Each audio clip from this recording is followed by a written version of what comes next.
শিবির ছাত্রলীগের সাথে তলে তলে আতাত করে তাদের ভোটটা শিবির পেয়েছে। হয়েছে যে সরকারি দলের নিজেদের মধ্যে কম্পিটিশন, শিক্ষার্থীরা নির্বাচন করছে তাদের ক্যাম্পাসের প্রতিনিধি, সেখানে সরকারের স্টেক হোল্ডারের সমস্যা কি? শিক্ষার্থীদের ছাত্রলীগের বিরুদ্ধে রায় দেওয়ার অধিকার রয়েছে এবং শিক্ষার্থীরা যদি মনে করে যে ছাত্রলীগের কর্মকাণ্ড আশাপ্রদ নয়, সেক্ষেত্রে সেই জবাবটিও শিক্ষার্থীরা কিন্তু ব্যালটের মাধ্যমে দিবে। তো সেটি তো আসলে শিবিরের ক্ষেত্রে একইভাবে প্রযোজ্য ছিল। সমস্ত নিয়ম কানুন অনুসরণ করে ঢাকা বিশ্ববিদ্যালয়ের ধর্মভিত্তিক রাজনীতি নিষিদ্ধ ঘোষণা করা হয়েছিল। বিশ্ববিদ্যালয়ের প্রশাসন কি সেই সিদ্ধান্ত বদলে দিয়েছে? আপনারা গণতান্ত্রিক মূল্যবোধের কথা বলেন, কিন্তু আপনারা তখন আবার শিবির রাজনীতি করতে পারবে না, তাদেরকে পেলে পেটাতে হবে। ইসলামী ছাত্র শিবির এরপরও ঢাকা বিশ্ববিদ্যালয়ে এখন পর্যন্ত অনুষ্ঠিত সকল ছাত্র সংসদ নির্বাচনে ইসলামী ছাত্র শিবিরও কিন্তু অংশগ্রহণ করেছে, তারাও প্যানেল দিয়েছে। এই দমন পীড়নের সময় বাংলাদেশ ছাত্রলীগ যদি নির্বাচনে অংশগ্রহণ করার সুযোগ পেল, সংখ্যাগরিষ্ঠ পদে বাংলাদেশ ছাত্রলীগের কর্মীরাই বিজয়ী হতো। এবং ছাত্রলীগকে অংশগ্রহণ করতে দেয়া হলো না, তারপরেও 75 থেকে 78% ভোট পড়লো এই নির্বাচনে। মানে আমি এই প্রশ্নটা করছিলাম এই কারণেই যে তাহলে ছাত্রলীগ কি ইররিলেভেন্ট? আসলে ইতিমধ্যে এক প্রকার প্রমাণিতই বলা যায় যে এই স্বয়ংক্রিয়ভাবে বিশ্ববিদ্যালয় প্রশাসনই আসলে শিক্ষার্থীদের ভোট দেওয়ার দায়িত্বটি বিশ্ববিদ্যালয় প্রশাসন গ্রহণ করেছে বলে। এরকম মনে করে কেউ তো চ্যালেঞ্জ করলো না বা কারো কাছে এই প্রমাণগুলো উপস্থাপন করে এটি তো প্রমাণিত করা হলো না। বাংলাদেশে এতগুলো সংবাদ মাধ্যম, আজকে বাংলাদেশের একটা সংবাদ মাধ্যমে একজন আওয়ামী লীগ নেতা আপনি বলতে পারবেন যে 5ই আগস্টের পরে কথা বলতে পেরেছে? স্বীকার করছি, আমরা তো এটি অবলীলায় স্বীকার করছি যে অনুপ্রবেশের ঘটনা ঘটেছে, এবং অনুপ্রবেশের ঘটনা ঘটিয়ে আপনি দেখুন যে অপরাধমূলক কর্মকাণ্ডগুলো তারা কিভাবে ঘটে। যেমন 15 জুলাই ঢাকা বিশ্ববিদ্যালয়ের নারীদের উপর নিপীড়নের ঘটনার সঙ্গে ছাত্র শিবিরের কর্মীরা কিভাবে সম্পৃক্ত ছিল। আপনারা কিছু করলেন না কেন? ছাত্রলীগের অভ্যন্তরে প্রবেশ করে তারা এগুলো করতে পারলো, আপনারা কেন চুপচাপ? কি ব্যবস্থা নিয়েছিলেন? না, তারা যদি ছাত্রলীগের মিছিলে না যায় তাদেরকে মারধর খেতে হবে, তারা বঞ্চনার শিকার হবে, এই যে বিষয়গুলো তারা করবেটা কি আসলে? একদম গ্রাম থেকে আসা ছাত্ররা যদি এভাবে বাধ্য করেন, আপনারা অনুপ্রবেশ না করে কি করবে? দেখুন, যখন আপনার রাজনৈতিক বিশ্বাস, আপনার তো আন্দোলন করার অধিকার আছে, আন্দোলনের বিপক্ষে যাওয়ার অধিকার আছে, এটা তো আপনার নাগরিক স্বাধীনতা। আপনি যখন সার্টিফিকেট দিচ্ছেন তার মানে সমাজটাতে মোটামুটি একটা ধরনের ফ্যাসিস্ট বন্দোবস্ত প্রতিষ্ঠিত। অফ পলিটিক্স তলে তলে ছাত্রলীগের সাথে আঁতাত করে ছাত্রলীগের ভোট পেয়েছে শিবির। ডাকসু নির্বাচনে ছাত্র শিবিরের ভূমিধস জয় এবং ছাত্র দলের ভরাডুবির পর এমন অভিযোগ করেছেন বিএনপির স্থায়ী কমিটির সদস্য মির্জা আব্বাস সহ দলটির সিনিয়র নেতারা। আসলেই কি তলে তলে আঁতাত হয়েছে ছাত্রলীগ এবং ছাত্র শিবিরের মধ্যে? কারা পেয়েছে ছাত্রলীগের ভোট? ডাকসু নির্বাচনের ভিপি হয়েছেন সাবেক ছাত্রলীগ সদস্য আব্দুর রশিদ জিতু। এছাড়া বাকি পদগুলোতেও শিবিরের জয় জয়কার। কড়া নাড়ছে ডাকসু নির্বাচন। এই ছাত্র সংসদ নির্বাচনগুলো থেকে কি বার্তা পাচ্ছে দীর্ঘদিনের প্রতাপশালী এবং বর্তমানে নিষিদ্ধ ছাত্র সংগঠন ছাত্রলীগ? কেমন অবস্থান তাদের? সাদ্দাম হোসেন, আপনাকে স্বাগত জানাচ্ছি পালস অফ পলিটিক্সে আমার আজকের আয়োজনে। আমি খুব স্বাভাবিকভাবেই আপনার সাথে কথা বলতে চাই ডাকসু, তারপর জাকসু, এরপরে রাকসু নির্বাচন হতে যাচ্ছে। এই নির্বাচনগুলো, নির্বাচন ফলাফল, নির্বাচনের একটু বিস্তারিত বিষয়ে কথা বলতে চাই। শুরু করব একটা অভিযোগ ডাকসু নির্বাচনের পরে বিশেষ করে যেটি এসেছে। মির্জা আব্বাস সহ বিএনপির সিনিয়র নেতারা অভিযোগ করেছেন যে শিবির ছাত্রলীগের সাথে তলে তলে আতাত করে তাদের ভোটটা শিবির পেয়েছে। এই অভিযোগের, এবং তিনি ছাড়া আসলে বিএনপির অনেক সিনিয়র নেতারা এরকমটা বলেছেন, এই অভিযোগের সত্যতা কতটা? প্রশ্নটা যদি এভাবেও করি যে ছাত্রলীগ বা তাদের সমর্থকদের ভোট কার কাছে গেছে বা কাদের কাছে গেছে?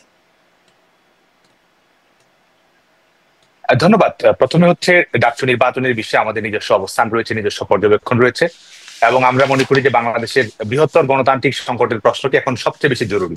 তো সেই জায়গা থেকে আমাদের রাজনৈতিক লক্ষ্য কিন্তু সেটিকে ঘিরে আবর্তিত। ঢাকা বিশ্ববিদ্যালয় কেন্দ্রীয় ছাত্র সংসদ নির্বাচনটি প্রথমবারের মতো গণতান্ত্রিক ঐতিহ্যের ব্যর্থ হয়, কারণ এখানে বাংলাদেশ ছাত্রলীগের অংশগ্রহণ করার সুযোগ হয়নি।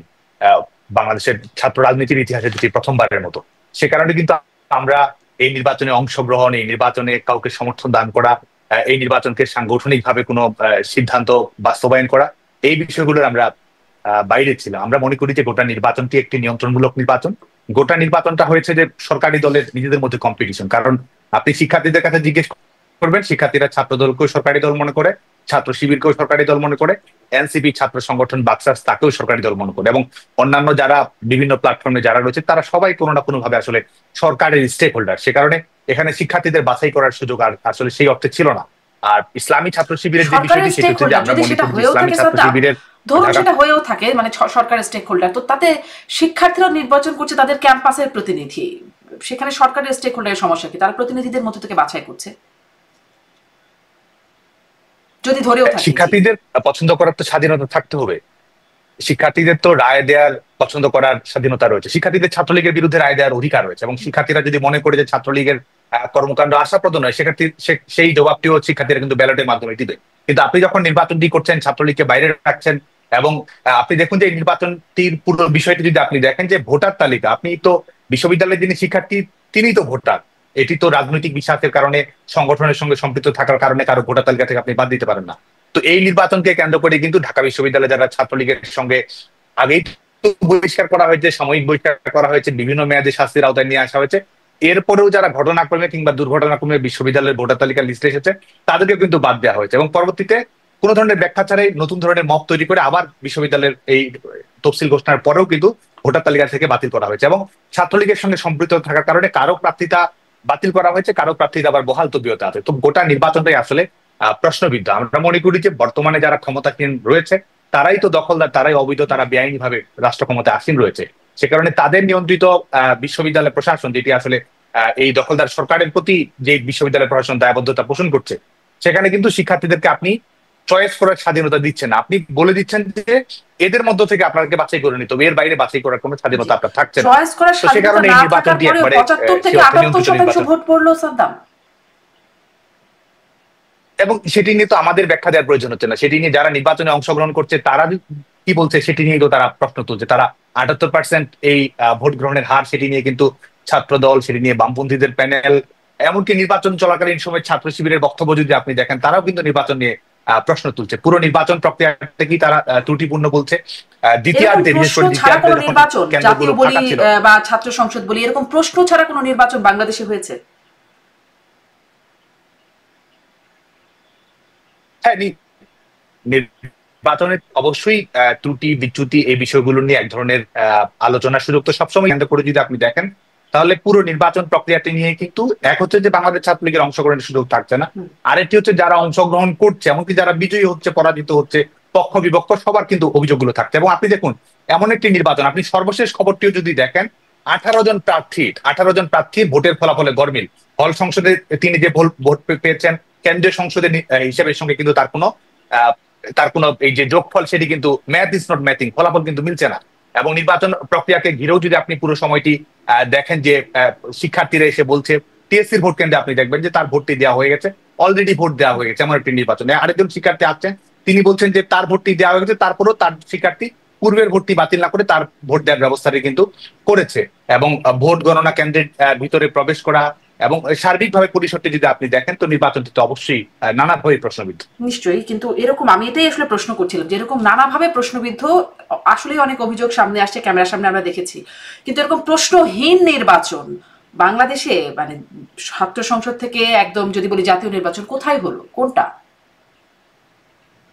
বা যদি আমি একটু প্রশ্নটা এভাবেও করি, এটাও যদি বলি সাদ্দাম, যে এই প্রশ্নগুলো যদি নাও থাকতো, বা যে প্রশ্নগুলো থাকার কারণে কি এমন কিছু হয়েছে যে ফল একদম উল্টাপাল্টা হয়ে যাবার মতো, এমন তো কোনো প্রশ্ন আছে বলে কেউ বলছে না। বিশ্লেষকরা সবাই তো বিশ্লেষণ করছে, বলছেন অনিয়ম আছে, কিন্তু সেই অনিয়ম এত বড় না যাতে আসলে ফল পরিবর্তন হয়ে যাবার মতো। নির্বাচনটি তো অগণতান্ত্রিক, একটি হচ্ছে আইনগত প্রশ্ন তো থাকছে, নির্বাচনটি তো অগণতান্ত্রিক। আপনি নির্বাচন যদি করেন, তাকে আপনার প্রার্থী হওয়ার স্বাধীনতা থাকতে হবে, আপনার ভোটার হওয়ার স্বাধীনতা থাকতে হবে, এবং আপনার বাছাই করার স্বাধীনতা থাকতে হবে। আপনি যখন আপনি সরকারকে যারা সমর্থন করে তাদের মধ্য থেকে আপনি যখন ছাত্র সংসদের নির্বাচনটা করেন, তাহলে তো সেখানেই তো এটি প্রশ্নবিদ্ধ, সেখানেই তো গণতন্ত্রের প্রশ্নটি আপনার থাকছেন। গণতন্ত্রে যদি আপনি মনে করেন যে শিক্ষার্থীরা বাছাই করবে, জবাব দেবে, রায় দেবে, পক্ষে বিপক্ষে রায় দেবে, নিরঙ্কুশ ভাবে কিংবা প্রত্যাখ্যান করবে, তো সেই সুযোগটি তো আপনি নির্বাচনের আগেই রাখছেন না। তো নির্বাচনের আগেই তো এটি প্রমাণিত হচ্ছে যে ফলাফলটা কাদের মধ্য থেকে বিজয়ী হয়ে আসছে, সেটি তো আগে থেকে আপনি নির্ধারণ করে দিচ্ছেন। আরেকটি হচ্ছে যে আইনগত প্রশ্ন কিন্তু থাকছেই। আপনি এই নির্বাচনকে কেন্দ্র করে যদি দেখেন যে আইনগত প্রশ্ন, আপনি দেখুন যে আপনি বলছেন যে এটি বৈধতা কেউ দিচ্ছে কি দিচ্ছেন না, সেটা কাকে দেখছেন। এই নির্বাচনে বাংলাদেশ ছাত্রলীগের সঙ্গে সম্পৃক্ত থাকার কারণে আপনি কাউকে নির্বাচন করার সুযোগ দিয়েছেন, আবার বাংলাদেশ ছাত্রলীগের সঙ্গে সম্পৃক্ত থাকার কারণে আপনি কারো প্রার্থিতা বাতিল করে দিয়েছেন। এই নির্বাচন কমিশনই তো করেছে, ভোটার তালিকা থেকে আপনি বাদ দিয়েছেন। তো এবং আরেকটি বড় বিষয়, যেটা আমি যেহেতু বিগত ডাকসু নির্বাচনে আমি নির্বাচিত হয়েছিলাম, ছাত্র প্রতিনিধি নির্বাচিত হয়েছিলাম, দেখুন যে বিশ্ববিদ্যালয় প্রশাসন এতটাই প্রহসনমূলক সিদ্ধান্ত নিয়েছে। 2019 সালের 26 সেপ্টেম্বর ডাকসু ছাত্র প্রতিনিধিরা বিশ্ববিদ্যালয়ের আইনের অধীনে ঢাকা বিশ্ববিদ্যালয় আইন 1973-এর সমস্ত নিয়ম কানুন অনুসরণ করে ঢাকা বিশ্ববিদ্যালয়ের ধর্মভিত্তিক রাজনীতি নিষিদ্ধ ঘোষণা করা হয়েছিল। বিশ্ববিদ্যালয় প্রশাসন কি সেই সিদ্ধান্ত বদলে দিয়েছে? ঢাকা বিশ্ববিদ্যালয়ের ছাত্র সংসদের প্রেসিডেন্ট, বিশ্ববিদ্যালয়ের তৎকালীন যিনি উপাচার্য, তার অধীনে থেকেই তো বিশ্ববিদ্যালয়ের ছাত্র নির্বাচিত ছাত্র প্রতিনিধি একটি সিদ্ধান্ত গ্রহণ করেছে। বিশ্ববিদ্যালয় প্রশাসন কি সেই সিদ্ধান্ত বাতিল করেছে? বিশ্ববিদ্যালয়ের প্রশাসন কি সেই সিদ্ধান্ত পরিবর্তন, পরিমার্জন, এডিট করেছে? সিদ্ধান্ত পরিবর্তন করে? সিদ্ধান্ত তো পরিবর্তন করেনি।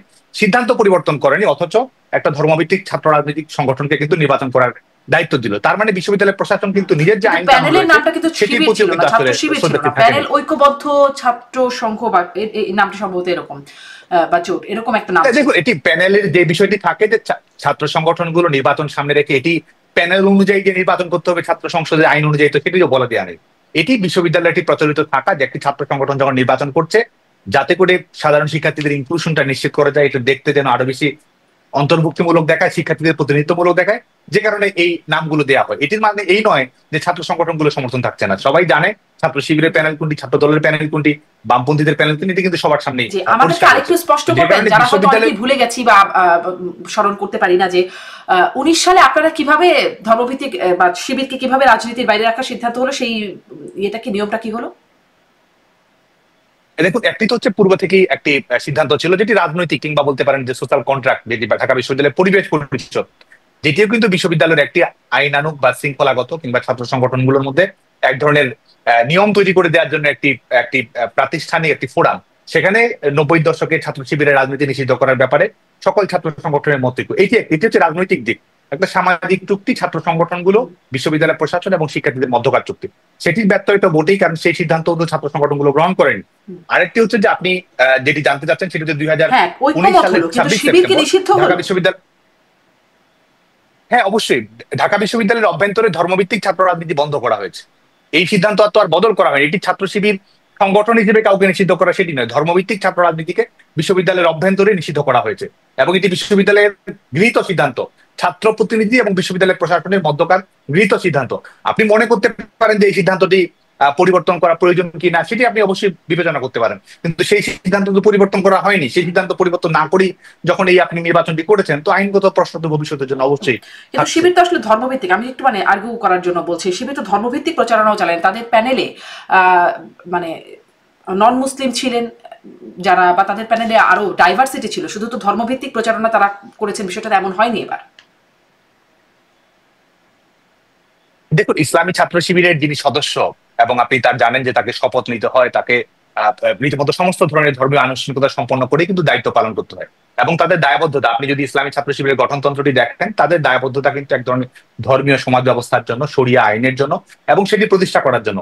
এবং এটির কারণেই বিভিন্ন ধরনের কৌশল তারা গ্রহণ করে। তাদের কৌশল কোনটি, লক্ষ্য কোনটি, এটি কিন্তু সবার সামনেই পরিষ্কার। এবং তাদের যে রাজনৈতিক দর্শন রয়েছে, দৃষ্টিভঙ্গি রয়েছে, আজকে তারা নারী স্বাধীনতার কথা বলছে, নারী পোশাকের স্বাধীনতা নিয়ে তার প্রশ্ন তুলছে না, কিংবা সফট টোনে তারা কথা বলছে, কিন্তু মূল লক্ষ্য তো তারা সেটি নয়। মূল লক্ষ্য হচ্ছে যে তারা আসলেই তারা ধর্মকে একটি সমাজ একটা চাপিয়ে দিতে চায় সমাজের উপরে, রাষ্ট্রের উপরে, এবং ধর্মকে তারা ব্যক্তিগত অধিকার, সেই জায়গা থেকে আমরা যেমন ধর্মের স্বাধীনতায় বিশ্বাস করি, সেই জায়গা কিন্তু তারা দেখে না, বরং তারা মনে করে যে একটি ধর্মরাষ্ট্র প্রতিষ্ঠা করতে হবে।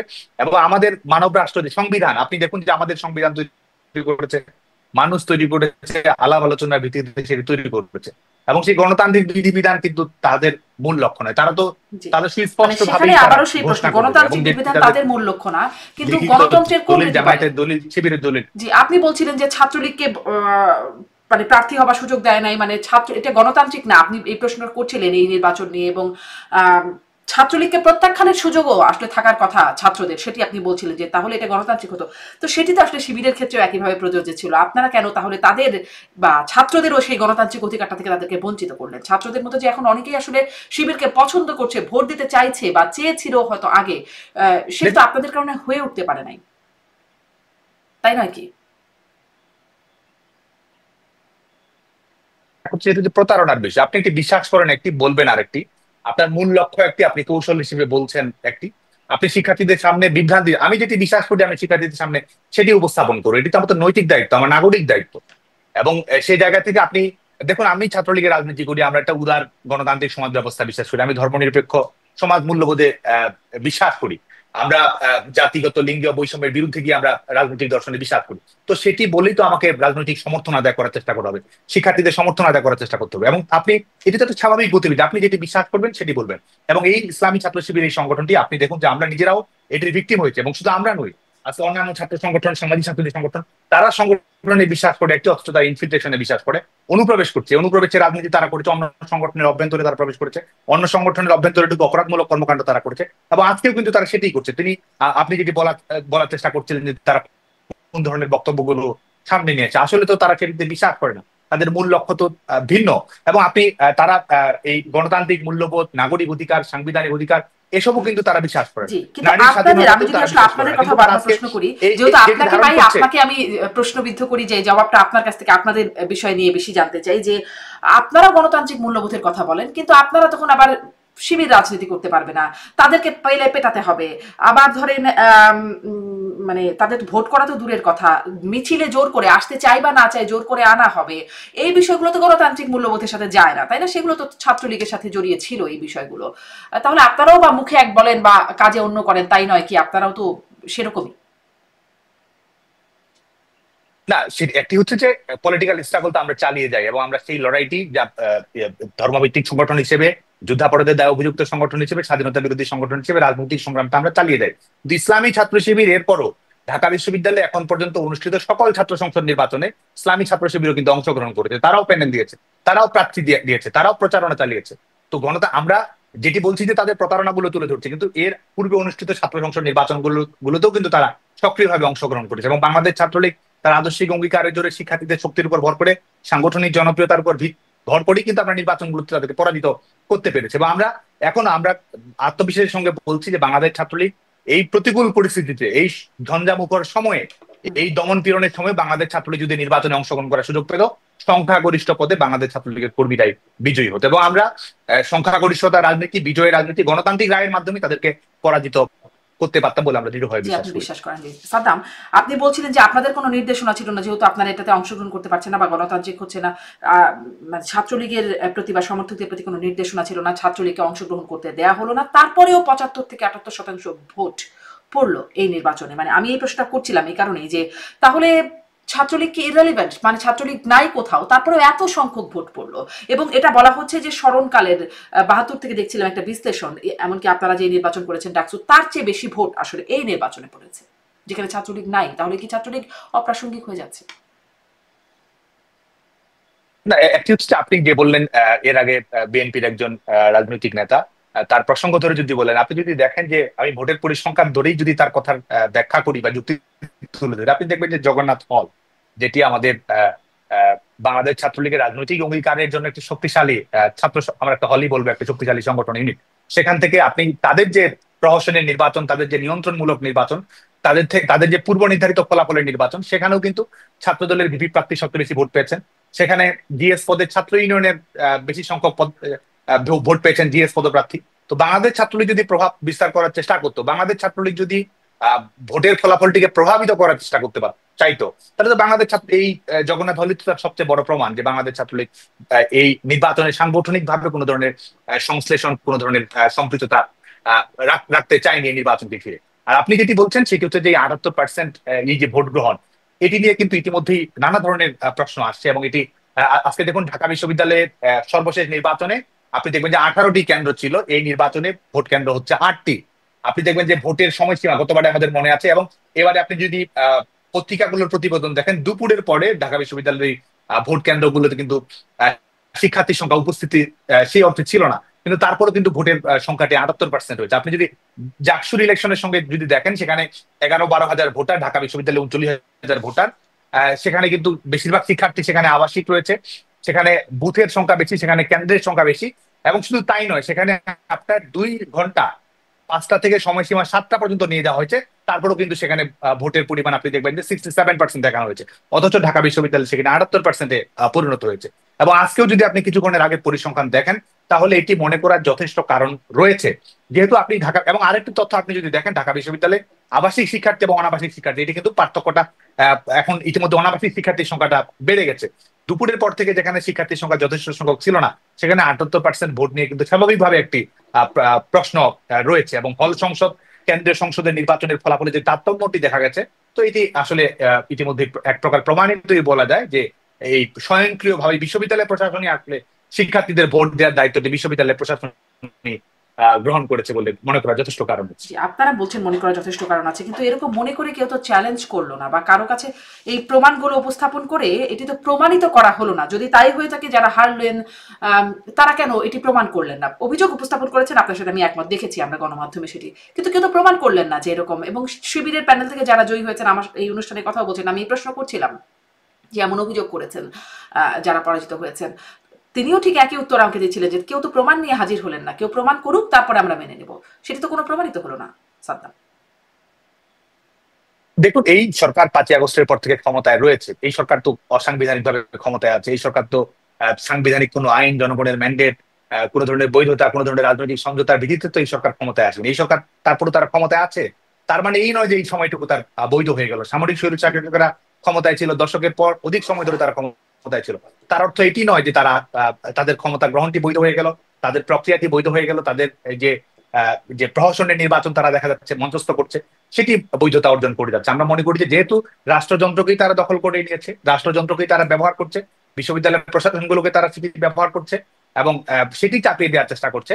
তো এক ধরনের দমনমূলক পরিবেশের মধ্যে আপনার যখন কথা বলারই কোনো স্বাধীনতা নেই, আজকে বাংলাদেশের অভ্যন্তরে সরকারের একজন যদি বিরোধিতা করে টক শোতে অংশগ্রহণ করে, লাইভে প্রোগ্রাম করার কথা, বিরোধী মতের কোনো ঠাই দিচ্ছে না বাংলাদেশে। আপনার একমাত্র, আপনি যদি সরকারকে সমর্থন করতে পারেন, সেটি যদি আপনি প্রমাণ করতে পারেন, তারপরে আপনার টুকটাক সমালোচনা, টুকটাক বিরোধিতা, টুকটাক অভিযোগ উত্থাপন করার স্বাধীনতা থাকছে। তো আপনি তো বিরোধী মতকে কোনো ধরনের স্পেস দিচ্ছেন না, প্রমাণ উত্থাপন করার মতো কোনো পরিবেশ দিচ্ছেন। তো সেটি তো আসলে প্রমাণিত।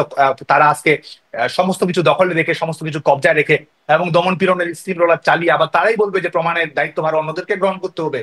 তাহলে আসলে আমি মনে করি সেটি সুবিবেচনা করার কোনো বিষয় নয়। জি, এই যে প্রহসন করে ক্ষমতা দখল করে রাখার কথা বলছেন, এই ঠিক আমি মনে হচ্ছিল যে এই কথাগুলো একই রকম ভাবে আগে শুনতাম যখন আওয়ামী লীগ ক্ষমতায় ছিল, এবং তখন বলা হতো প্রহসনের নির্বাচন করে আওয়ামী লীগ ক্ষমতা দখল করে রেখেছে।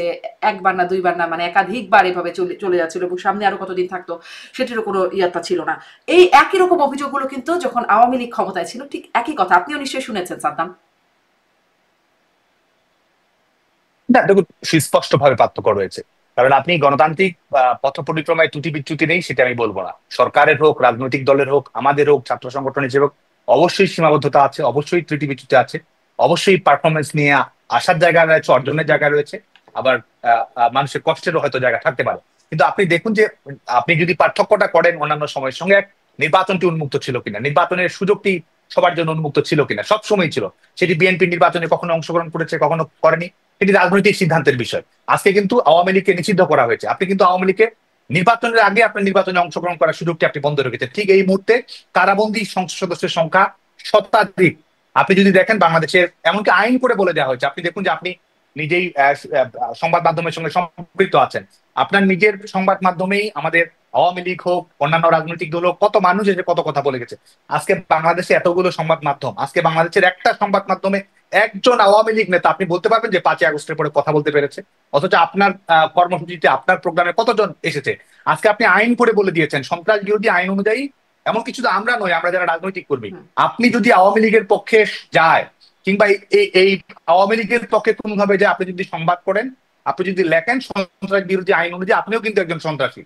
আপনার নামও কিন্তু যাত্রাবাড়ি থানায় মামলাটা হওয়ার সুযোগটা কিন্তু থাকছে। এবং যারা টুকটাক এর মধ্যে দুই তিনজন কথা বলছে, কথা বলার পরের দিন কিন্তু কারাবন্দী হতে হচ্ছে। প্রেস, ঢাকা রিপোর্টার ইউনিটিতে তিনি কথা বলতে গেছেন, তারা তো আওয়ামী লীগ করেন না, তারা সিভিল সোসাইটির অংশ, তারা ন্যূনতম কথা বলতে এবং সত্যি কথা বলার সুযোগ পায়নি, অনুষ্ঠানটি আয়োজন করার চেষ্টা করছে, তাদেরকেও কিন্তু কারাগারে যেতে হয়েছে। 4 লাখ নেতাকর্মী এই বিগত 11 মাস 12 মাস সময়ের মধ্যে তারা কারাবন্দী হয়েছে। তো পার্থক্যটি কিন্তু সুস্পষ্ট। এবং এই মবের কারণে সহিংসতার যে ঘটনাগুলো ঘটেছে, হত্যাকাণ্ডের শিকার হচ্ছে, কথা বলার স্বাধীনতায় হস্তক্ষেপ হচ্ছে। কিন্তু সাদ্দাম, মানে আপনাদের সময় কেন কিশোর মোশতাকদের কথা তো আমরা ভুলে যাই নাই, যে একটা কার্টুন এঁকেছেন, একটু লিখেছেন, তাদেরকে জামিন না দিয়ে একজন তো মারাই গেলেন জেলখানায় জামিন না পেতে পেতে, মানে আবেদন করতে করতে 7বার বা 8বার জামিনের আবেদন। দেখুন দেখুন দেখুন জি, আমি যে উদাহরণগুলো তুলে ধরলাম, এটি কিন্তু পার্থক্যগুলো তুলে ধরার জন্যই, যে বর্তমানে এটি ছিল এবং 2008 থেকে 2024 সালের বাস্তবতা এটি ছিল, 2024 সালের 5ই আগস্ট পরবর্তী বাস্তবতা এই সুযোগগুলো নেই। এর বাইরে ব্যত্যয় ঘটেনি, আইনের অপপ্রয়োগ ঘটেনি, রাজনৈতিকভাবে অনেক সময় আমরা সঠিক সিদ্ধান্ত প্রয়োগ করতে পারেনি সেটি কিন্তু আমি বলিনি, সেটি বলিনি, অবশ্যই সেটি ঘটেছে, সেই জায়গায় সেই সীমাবদ্ধতা অবশ্যই রয়েছে। কিন্তু যদি আপনি দেখেন যে বর্তমান সার্বিকভাবেই রাষ্ট্র ব্যবস্থা একটা ফ্যাসিস্ট রাষ্ট্র ব্যবস্থায় পরিণত হয়েছে, এক ধরনের ফ্যাসিবাদী বন্দোবস্ত তারা গ্রহণ করেছে, যেখানে আপনার এই কোনো কিছু করার স্বাধীনতা আপনার থাকছে না। আজকে এই এই পার্থক্যটির কারণেই আমরা মনে করি যে বাংলাদেশের গণতান্ত্রিক পথ চলা যেটি আমরা এই অনেক সংকট, অনেক সীমাবদ্ধতা, অনেক চ্যালেঞ্জ কিংবা ত্রুটি বিচ্যুতি নিয়েও যে গণতান্ত্রিক পথ আমরা পাড়ি দিচ্ছিলাম, আজকে সে বাংলাদেশের গণতন্ত্রকেই সম্পূর্ণভাবে কুক্ষিগত করা হয়েছে। সাদ্দাম, আপনি বলছেন যে ফ্যাসিবাদী রাষ্ট্র ব্যবস্থা একরকম কায়েম করছে বাংলাদেশে, এমন হয় আওয়ামী লীগ ছাড়া আর বাকি সব দল মানে আওয়ামী লীগকে ফ্যাসিবাদী রাষ্ট্র ব্যবস্থা কায়েম করার জন্য অভিযুক্ত করছে। আমি একটু আবারও ডাকসু নির্বাচনের প্রসঙ্গে আসি এবং জাকসু তারপরে রাকসু নির্বাচন হবে সেদিক থেকে একটু কথা বলি যে শিবিরের আপনাদের মানে ছাত্রলীগের মধ্যে গুপ্ত থাকার যে অভিযোগটা সেটি এখন আবার খুব জোরে সোরে উচ্চারিত হচ্ছে। আমরা এমনকি এখন যিনি ভিপি নির্বাচিত হয়েছেন সাদেক কায়েম, তিনি ছাত্রলীগের মিছিলে গেছেন, তিনি শেখ হাসিনার নামে স্লোগান দিয়েছেন, এই বিষয়গুলো নিয়ে প্রশ্নবিদ্ধ হচ্ছে। আপনি তাকে কিভাবে চিনতেন? ছাত্রলীগের সাথে তার সম্পৃক্ততা কেমন ছিল? এটাই তো বলে যে দেখুন ছাত্রলীগের অভ্যন্তর অনুপ্রবেশ করছে, ছাত্রলীগ করার কারণে আপনি দেখুন সাদেক কায়েমের প্রার্থিতা নিয়ে কি প্রশ্ন এসেছে? সাদিক কায়েমের তো ছাত্রলীগের মিছিলে অংশগ্রহণ করার, স্লোগানে অংশ নেওয়ার ভিডিও, অডিও সবকিছু রয়েছে, তার প্রার্থিতা কি বাতিল হয়েছে? অথচ আরেকজনের প্রার্থিতা কিন্তু ঠিকই বাতিল হয়েছে। জিএস যিনি নির্বাচিত হয়েছেন, প্রহসনের নির্বাচন হোক, নিয়ন্ত্রণের নির্বাচন হোক, তাদের যে নৈতিকতার মানদণ্ড, তারা যে নিয়ম কানুন সাদিক ওনাদের প্রার্থিতা কি বাতিল হয়েছে? আপনি আমাকে একটু বলে দেন কার প্রার্থিতা বাতিল হয়েছে? আপনি যেটি নিয়ে রিড করা হয়েছে, জুলিয়াস সিজারের প্রার্থিতা বাতিল করা হয়েছে। একই ইলেকশনে ভিপি পদে একজনের প্রার্থিতা বাতিল করা হয়েছে, আরেকজনকে ভিপি হিসেবে ঘোষণা করা হয়েছে। এস এম ফরহাদ ছাত্রলীগে পদবি গ্রহণ করেছেন, এটা তো বাস্তবতা।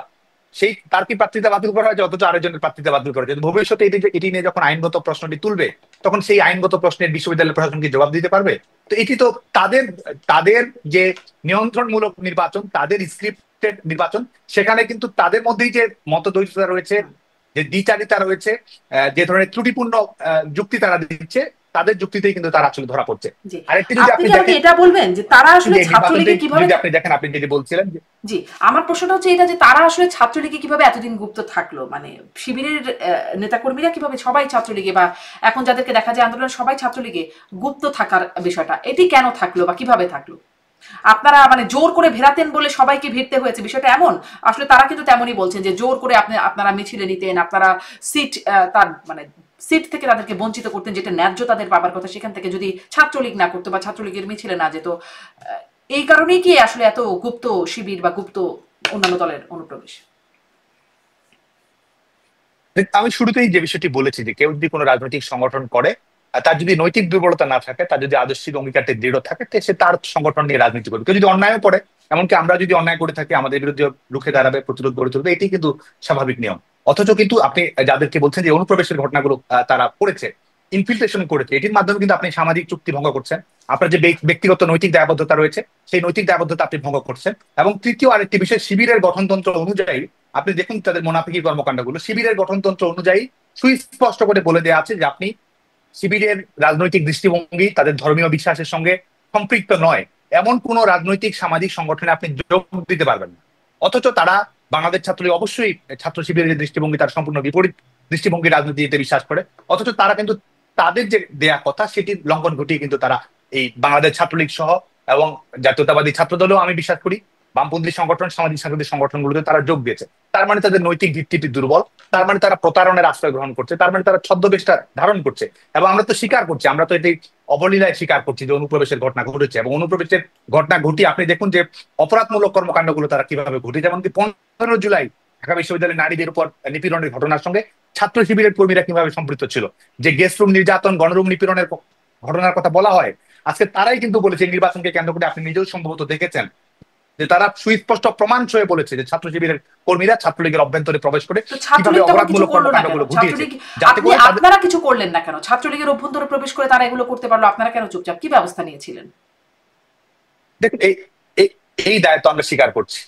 এই জায়গায় অবশ্যই আমাদের সাংগঠনিক দুর্বলতা ছিল, এই জায়গায় অবশ্যই আমাদের ত্রুটি বিচ্যুতি অবশ্যই হয়েছে। এবং শুধু আমাদের নয়, আমরা তো মনে করি যে ছাত্র শিবিরের এই যে রাজনৈতিক এই যে কৌশল দৃষ্টিভঙ্গি, সেটি হচ্ছে যে তারা ইনফিলট্রেশন করা, অন্য সংগঠন অনুপ্রবেশ করা, শুধুমাত্র ছাত্রলীগ নয়, বামপন্থী সংগঠন, ছাত্রদল, সামাজিক সাংস্কৃতিক সংগঠনগুলোর অভ্যন্তরে অনুপ্রবেশ করে অন্তর্ঘাতমূলক কর্মকাণ্ড করা, অন্য সংগঠনগুলোকে শিক্ষার্থীদের কাছে অজনপ্রিয় করে তোলা, আক্রমণাত্মক ভূমিকায় অবতীর্ণ হওয়া এবং সেটির মাধ্যমে দায়ভার সেই সংগঠনের উপর চাপিয়ে দেওয়া। এটি প্রমাণ করে যে তারা যে ধরনের প্রতারণাপূর্ণ, সততাপূর্ণ এবং এবং যে ধর্মীয় জায়গা থেকে যে নৈতিকতার জায়গা আছে সেই নৈতিকতার বালাই না করে কিন্তু তারা রাজনীতিটা করে গেছে এবং সেটি আপনারা তাদের নৈতিকতা নিয়ে প্রশ্ন করছেন। আপনাদের নৈতিক অবস্থান কি ছিল, কিভাবে এই অনুপ্রবেশগুলো করলো? আপনাদের কি কোনো যাচাই বাছাই প্রক্রিয়া ছিল না? সেটা তো বাদ দিলাম, আসলে যে অনুপ্রবেশ কিভাবে হলো সেই ব্যাখ্যা যখন জানতে চাই, জানা যায় যে যেটি আমি বলছিলাম যে সিট পাবে না তারা যদি ছাত্রলীগের মিছিলে না যায়, তাদেরকে মারধর খেতে হবে, তারা বঞ্চনার শিকার হবে। এই যে বিষয়গুলো তারা করবেটা কি আসলে? একদম গ্রাম থেকে আসা ছাত্ররা যদি এভাবে বাধ্য করেন আপনারা, অনুপ্রবেশ না করে কি করবে? দেখুন সিটের বিষয়টি তো বিশ্ববিদ্যালয় প্রশাসনের বিষয়, এটি একটি। আরেকটি দিক হচ্ছে যাদেরকে আপনি কথা বলছেন, এমনকি যারা এই এবারে নির্বাচনে অংশগ্রহণ করেছে, ছাত্র শিবিরের নেতৃত্ব অপরাপর সবাই কিন্তু বিশ্ববিদ্যালয়ের নির্বিঘ্নে হলে থেকেছে। আপনি যদি এনসিপির যারা ছাত্র নেতৃবৃন্দ দেখেন, এনসিপি থেকে যারা জাতীয় তাদের মূল সংগঠন গড়ে উঠেছে, তারা সবাই হলে ছিল, তারা সবাই স্বাভাবিক শিক্ষা কার্যক্রম পরিচালনা করেছে, এমনকি বিশ্ববিদ্যালয়ের অভ্যন্তরে তারা রাজনৈতিক কর্মকাণ্ড পরিচালনা করেছে। আপনি আমাদেরকে বলছেন অগণতান্ত্রিক, আপনি আমাদেরকে বলছেন যে আমরা অন্যদেরকে সুযোগ দেইনি। আমি বাংলাদেশ ছাত্রলীগের সভাপতি হিসেবে রাজনৈতিক কর্মকাণ্ড পরিচালনা করেছি। আজকে যারা উপদেষ্টা পরিষদে আছে তারাও তো ঢাকা বিশ্ববিদ্যালয় ক্যাম্পাসে আমাদের বিরুদ্ধেই কর্মসূচি দিয়েছে, আওয়ামী লীগ সরকারের বিরুদ্ধে কর্মসূচি দিয়েছে, অবস্থান কর্মসূচি দিয়েছে। বাংলাদেশ ছাত্রলীগের তো সেই সুযোগ নেই। কারো একাডেমিক জীবন কি ক্ষতিগ্রস্ত হয়েছে? আমি ওপেন চ্যালেঞ্জ দিয়ে বলতে পারি, আজকে যিনি ভিপি নির্বাচিত হয়েছেন, জিএস নির্বাচিত হয়েছেন, অন্যান্য দলের হয়ে ভিপি পদে নির্বাচিত করেছেন, কারো একাডেমিক জীবন ক্ষতিগ্রস্ত হয়েছে? কারো সার্টিফিকেট বাতিল হয়েছে? কারো একদিনের জন্য বিশ্ববিদ্যালয়ের স্বাভাবিক শিক্ষা কার্যক্রম থেকে তার অধিকার কেড়ে নেওয়া হয়েছে? না, অনেকেই অনুপ্রবেশ করেছেন, অনেকে অনুপ্রবেশ করেননি, অনেকেই তো অন্যান্য সংগঠন করেছেন, গণতান্ত্রিক ছাত্র শক্তি করেছেন, জাতীয়তাবাদী ছাত্রদল করেছেন, বামপন্থী সংগঠনগুলো করেছেন। আপনি যার নামে বলুন না কেন, ঢাকা বিশ্ববিদ্যালয়ে কারো একাডেমিক জীবন, কারো রাজনৈতিক জীবন, কারো সামাজিক জীবন ক্ষতিগ্রস্ত হয়নি। গণতান্ত্রিক ক্যাম্পাস হিসেবে ত্রুটি বিচ্যুতি আছে এবং এই জায়গা থেকে আমাদেরও দায় এড়ানোর কোনো সুযোগ নেই। অবশ্যই আমাদের দায় রয়েছে, সেটা আমি নির্বিঘ্নে স্বীকার করছি। কিন্তু আপনি যদি পার্থক্যটা দেখেন, আজকের বাস্তবতা, আজকে ঢাকা বিশ্ববিদ্যালয়ে 2019 সালে নির্বাচন অনুষ্ঠিত হয়েছে, কার প্রার্থিতা করার সুযোগ ছিল না, কে নির্বাচনে অংশগ্রহণ করার সুযোগ পায়নি, কে ক্যাম্পেইন করেনি, কার ভোটার তালিকা থেকে নাম বাদ গেছে, প্রত্যেকটি ক্ষেত্রে সবার জন্য সেটা উন্মুক্ত ছিল। অথচ আজকে 2025 সালের ঘটনা তো ঘটেছে সম্পূর্ণ উল্টো। এবং আরেকটি যদি জিনিস দেখেন, তাদের নিয়ন্ত্রিত এই প্রহসনমূলক নির্বাচনের মধ্যে ফলাফলটা যদি আপনি দেখেন, যে এই জুলাই আগস্ট আন্দোলনে আমরা যেটি বলেছি যে এটির সঙ্গে আমাদের মিসম্যানেজমেন্ট, মিসহ্যান্ডেল, সেটি নিয়ে আমি স্বীকার করি। কিন্তু একই সঙ্গে আপনি যদি দেখেন যে আমরা বলেছি যে এই আন্দোলনের সঙ্গে জঙ্গিবাদী শক্তগুলো সম্পৃক্ত রয়েছে, আমরা সুস্পষ্টভাবে বলেছি জামাত শিবির এটির সঙ্গে সম্পৃক্ত রয়েছে। আমরা কিন্তু সে সময় এটি বলেছি যে এটি রিমোট কন্ট্রোলটা করছে তারা। আজকে এই ফলাফলগুলো যদি আপনি দেখেন, ডাকসু যে আন্দোলনের পেছনের মূল শক্তি যে ছিল এই জামাত শিবির, এটি কিন্তু আজকে প্রমাণিত হচ্ছে, ছাত্র সংসদ নির্বাচনের মাধ্যমে প্রমাণিত হচ্ছে, তাদের জবানবন্দিতে প্রমাণিত হচ্ছে, এটি কিন্তু প্রমাণিত হচ্ছে। আরেকটি হচ্ছে এই আন্দোলনের মূল স্টেক হোল্ডার বলে যারা দাবি করে, এনসিপি, বাকসাস যে সংগঠনটি গড়ে তারা নেতৃত্ব দিয়েছে, তারা আওয়ামী লীগের বিরুদ্ধে আন্দোলন করে সরকার পরিবর্তন ঘটিয়েছে। আজকে যদি তাদের নিয়ন্ত্রিত ফলাফল দেখেন, বিশ্ববিদ্যালয়ের শিক্ষার্থীরা আজকে তাদের নিয়ন্ত্রিত ফলাফল, তাদের নিয়ন্ত্রিত নির্বাচনের ফলাফল যদি আমি বিশ্লেষণ করি, বিশ্ববিদ্যালয়ের শিক্ষার্থীরা তাদেরকে প্রত্যাখ্যান করে, যেমনকি 1000 শিক্ষার্থীর সমর্থনও কিন্তু তারা আদায় করতে পারেনি। ছাত্রদল কিন্তু শোচনীয় পরাজয়ের শিকার হয়েছে। এটির মাধ্যমে প্রমাণিত হয় যে যারা আজকে রাষ্ট্রীয় ক্ষমতার দাবিদার, যারা আজকে সংবিধান, সেকেন্ড রিপাবলিক, জনগণের ম্যান্ডেট পেয়েছে দাবি করে, তাদেরও যে জনগণের ম্যান্ডেট নেই, তাদের নিয়ন্ত্রিত নির্বাচনের প্রমাণ করে তাদের জনগণের ম্যান্ডেট নেই, পক্ষান্তরে এটিও কি প্রমাণ করে তাহলে জামাত বা শিবিরেরই জনগণের মানে ম্যান্ডেট আছে? কারণ তারা তো আবার ভূমিধস জয় পাচ্ছে ডাকসুতে। আপনি যেহেতু বলছিলেন যে তারা পারে নাই, অতএব তাদের যে জনপ্রিয়তা নাই বা ম্যান্ডেট নেই সেটি প্রমাণিত হয়েছে, তাহলে শিবিরের এই জয় জয়কার তাদেরও ম্যান্ডেট প্রমাণ করছে কিনা, এটি প্রশ্ন। আমি কিন্তু এটি রেখেই বলছি যে তাদের নিয়ন্ত্রিত নির্বাচন, প্রহসনমূলক নির্বাচন, এই মানদণ্ডগুলো অক্ষুণ্ণ রেখে আমি এই কথাগুলো বলছি। এখন দ্বিতীয় যে বিষয়টি হচ্ছে ছাত্র শিবিরের এই নির্বাচনী বিজয়, তারা যেটি বলছে ল্যান্ডস্লাইড বলার চেষ্টা করছে, এটির পেছনে অনেকগুলো প্রেক্ষাপট রয়েছে। এটি আমি সরলীকরণ করে কোন উত্তর দিব সেটাই মনে করি না। এক হচ্ছে যে আপনি যদি রাজনীতিটা দেখেন, ছাত্র শিবিরের রাজনৈতিক স্টাইলটা যদি দেখেন, এক হচ্ছে অনুপ্রবেশের রাজনীতি, আপনি যেটি বলেছেন আমিও সেটি স্বীকার করেছি। আরেকটি হচ্ছে যে এই ওয়েলফেয়ার পলিটিক্স এর নাম করে শিক্ষার্থীদেরকে বিভ্রান্ত করা, প্রতারণার আশ্রয় গ্রহণ করা, এবং এই বিষয়গুলো রয়েছে। আরেকটি হচ্ছে যে আপনি এই নির্বাচনে মূলধারার ছাত্র সংগঠনগুলো তাদের যে বাংলাদেশ ছাত্রলীগ যেখানে নির্বাচনের বাইরে রয়েছে, এর বাইরে মূলধারার ছাত্র সংগঠনগুলো হিসেবে যারা এসেছে, তারা যে শিক্ষার্থীদের কাছে বিকল্প হিসেবে আসতে পারেনি, স্বতন্ত্র ধরে রাখতে পারেনি, শিক্ষার্থীদের আস্থা ধরে রাখতে পারেনি, এটি একটি বিষয় রয়েছে। আরেকটি হচ্ছে বাংলাদেশ ছাত্রলীগ, আপনি সর্বশেষ নির্বাচনে 25টি পদের মধ্যে 23টি পদে বাংলাদেশ ছাত্রলীগের কর্মীরা বিজয়ী হয়েছে। বাংলাদেশ ছাত্রলীগের কর্মীরা না থাকার কারণে যে ধরনের সাংগঠনিক শূন্যতা তৈরি হয়েছে, যে ধরনের শিক্ষার্থীদের মধ্যে বিকল্পহীনতা তৈরি হয়েছে, যেটির একটি প্রতিফলন আপনি দেখতে পাবেন যে স্বতন্ত্র প্রার্থীর জয় জয়কার এবারের নির্বাচনে আপনি যদি দেখেন, যে নির্বাচনে স্বতন্ত্র প্রার্থীরা কিন্তু নির্বাচনে এমনকি মূলধারা ছাত্র সংগঠনগুলোর তুলনায় তারা ভালো ফলাফল করেছে। আপনি যদি দেখেন যে তারা 4,000, 5,000, 6,000 ভোট পেয়েছে, জাহাঙ্গীরনগর বিশ্ববিদ্যালয়ে ভিপি পদে নির্বাচিত হয়েছে। আপনি দেখেন যে এই রাজনীতির প্রতিও কিন্তু তারা এক ধরনের প্রত্যাখ্যান তারা দেখিয়েছে, এবং ছাত্র শিবির তাদের যে অভ্যন্তরীণ নেটওয়ার্ক, তাদের যে সাংগঠনিক কৌশল রয়েছে, এবং সেটির মাধ্যমে শিক্ষার্থীদের কাছে পৌঁছা এবং বিশ্ববিদ্যালয়ের প্রশাসনকে ব্যবহার করা, এটির যোগফল হচ্ছে ছাত্র শিবিরের এই নির্বাচনগুলোর ফলাফল নিজের মতো করে বের করে নিয়ে আসা। আমি এভাবেই বলবো যে বের করে নিয়ে আসা অনেকগুলো ফলাফলের, অনেকগুলো কৌশলের, এবং তাদের কৌশলটা কাজে দিয়েছে। 12 মাসের রাজনীতি তো কৌশলই থাকে, তাদের কৌশলটা কাজে দিয়েছে, তাই নাকি সাদ্দাম?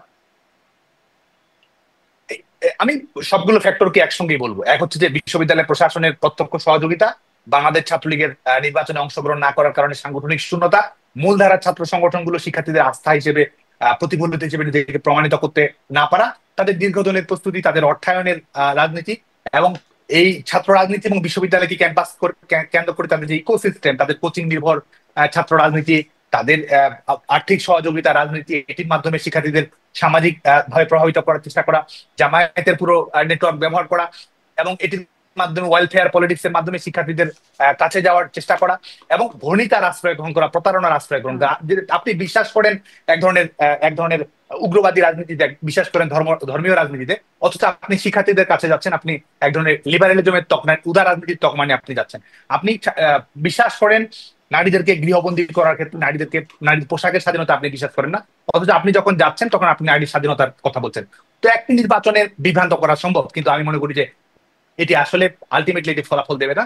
শিক্ষার্থীরা এটির বিরুদ্ধে সচেতন হবে, রাজনৈতিকভাবে জবাব দেবে, নারীরা আমাদের রুখে দাঁড়াবে। কারণ এই ছাত্র শিবির নির্বাচনে বিজয়ী হয়েছে, মোরাল পুলিশিং তারা ক্যাম্পাসে বাড়ানোর চেষ্টা করবে, শিক্ষার্থীদেরকে ধর্মীয়ভাবে ব্যবহার করার চেষ্টা করবে, এবং সেটির মাধ্যমে আমাদের সমাজের গতিটাকে পশ্চাৎবর্তী করার চেষ্টা তারা করবে, এবং এটির মাধ্যমে আলটিমেটলি শিক্ষার্থীরা রুখে দাঁড়াবে, জবাব দেবে, এবং সাধারণ শিক্ষার্থীরা নিজের মতো করে ফয়সালা করবে। শিক্ষার্থীরা রুখে দাঁড়াবে, জবাব দিয়ে ভবিষ্যৎ মানে ফিউচার টেন্সে বলছেন। যা দেখলাম এখন তাতে দেখা যাচ্ছে ভোটার 39,874, তার মধ্যে 29,821 জন ভোট দিয়েছেন, মানে বেশ ভালো সংখ্যক ভোট স্মরণকালের মধ্যে। এটা আমি বলছিলাম যে ভালো ভোট পড়েছে।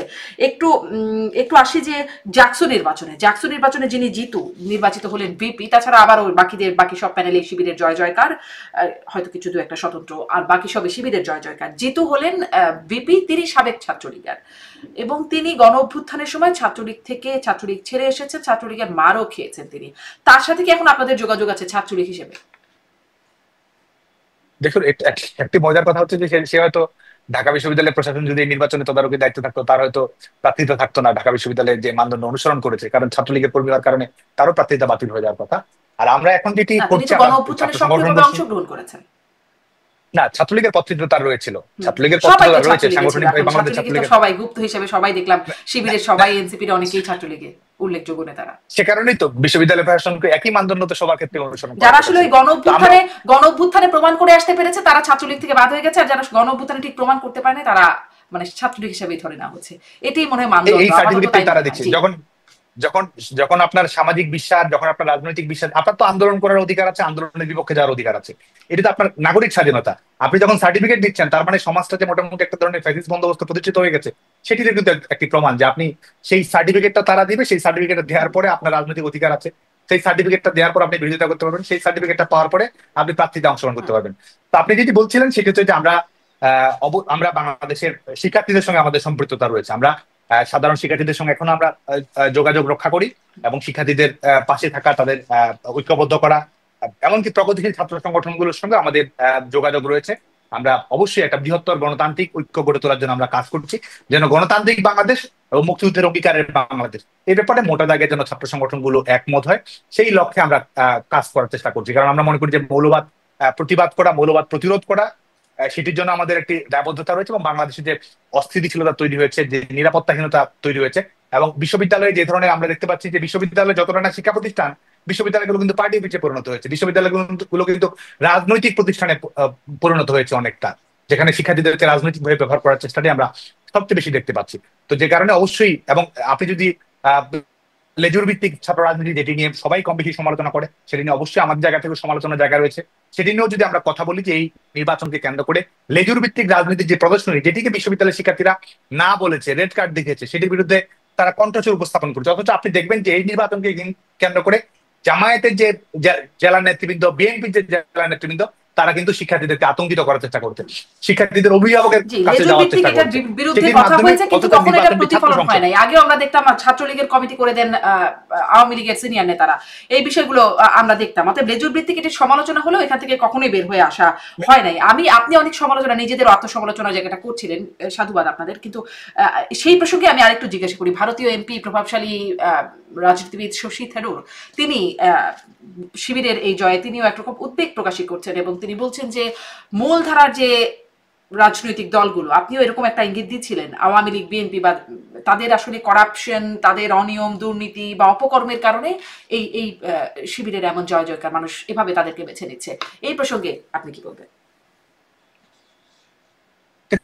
মৌলবাদী শক্তির যদি উত্থান হয়, সেটি তো সার্বিকভাবে আমাদের আঞ্চলিক নিরাপত্তা বলি বা বৈশ্বিক নিরাপত্তা বলি, সেটির জন্য তো অবশ্যই একটি সংশয়ের জায়গা রয়েছে, সংকটের জায়গা রয়েছে, এবং যে কোনো আন্তর্জাতিক নাগরিক কিন্তু এটি নিয়ে উদ্বেগ প্রকাশ করবে। শুধুমাত্র সেটি কেন, বাংলাদেশের যারা সিভিল সোসাইটির প্রতিনিধি রয়েছেন তারাও কিন্তু হয় বিস্মিত হয়েছেন, না হলে চিন্তিত হয়েছেন, না হলে উদ্বিগ্ন হয়েছেন ফলাফলটি নিয়ে।